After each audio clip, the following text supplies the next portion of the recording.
Redmi Turbo 5 Max kabarnya akan dirilis di Cina tanggal 29 Januari nanti. Nah, kabarnya pula ponsel ini akan di-rebrand menjadi Poco X8 Pro Max untuk pasar global. Dan seperti ini spesifikasinya yang bisa membuat ponsel di kelas mid-range lainnya pada minder.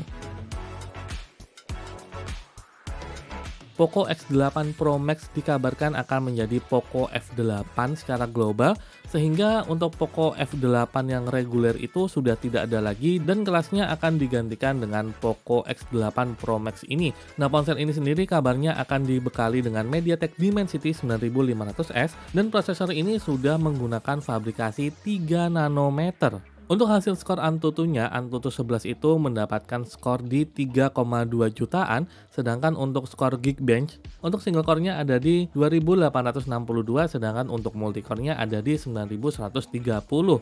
Sedangkan untuk RAM-nya itu ada dua pilihan RAM, ada 12 GB dan 16 GB berjenis LPDDR5X. Dengan storage itu ada pilihannya 256, 512 dan 1 TB berjenis UFS 4.1 dan sudah tidak menggunakan micro SD lagi.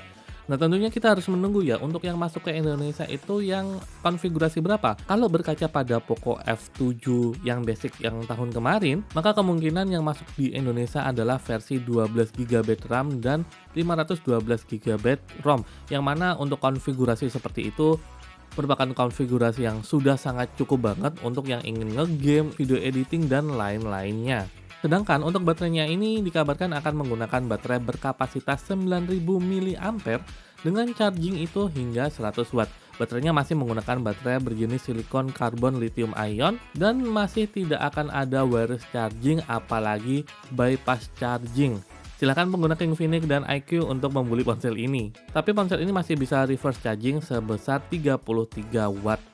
Sedangkan untuk sistem operasinya ini sudah out of the box langsung pakai HyperOS 3 yang sudah menggunakan Android 16.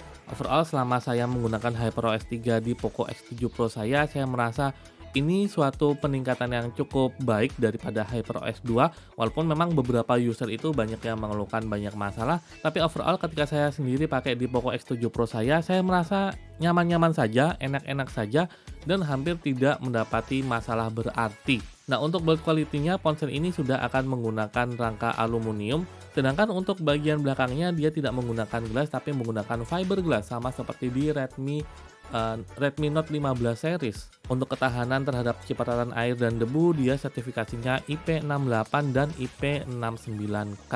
Untuk pendinginan masih menggunakan vapor chamber, detailnya adalah dual ice loop 3D vapor chamber cooling.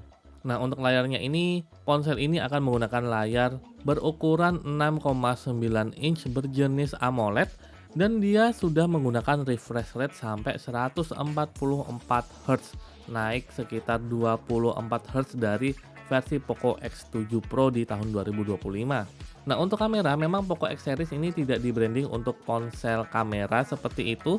Untuk kamera utamanya punya resolusi 50 megapiksel OIS, sedangkan ultrawide-nya masih setia menggunakan yang berukuran 8 megapiksel. Sayangnya kita masih belum tahu untuk sensornya menggunakan sensor apa, tapi kemungkinan besar feeling saya sih masih menggunakan IMX882 dari Sony. Sedangkan untuk kamera depannya normal, ada satu kamera dengan resolusi 20 megapiksel. Untuk masalah jaringan, kalau kalian mengharapkan Poco X series itu sudah akan menggunakan eSIM, sayangnya Poco X series tingkat paling tinggi tahun ini masih tidak menggunakan eSIM, dia masih menggunakan dual nano SIM saja. Ya, jadi bersabar ya kalau kalian ingin menggunakan eSIM di Poco X series. Sedangkan untuk keluaran suaranya dia menggunakan speaker stereo tapi memang tidak ada branding seperti JBL ataupun Bose seperti itu. Jadi cukup dua speaker stereo saja tanpa adanya jack audio 3,5 mili. Dan mikrofon sudah dua buah, artinya ada noise cancellingnya juga. Nah, untuk fitur-fitur lainnya dan sensor-sensor lainnya itu masih menggunakan fingerprint under display, kemudian accelerometer, gyro hardware, proximity, dan kompas. Ya, cukup standar untuk ponsel di kelasnya. Sedangkan untuk sensor-sensor lainnya dia sudah menggunakan Xiaomi Surge P3 Smart Charging. Ini meningkat dari Xiaomi Surge P2 di Poco X7 Pro. Kemudian Xiaomi G2 manajemen baterai dan dia pakai X-axis linear motor. Sehingga getaran yang dihasilkan itu akan terasa seperti HP-HP kelas atas. Ponsel ini dikabarkan akan dirilis dengan harga sekitar 6 jutaan dan jika kita berkaca pada perilisan Poco F7 tahun kemarin, Harga di Cina dan harga Indonesianya itu nggak terlalu jauh beda.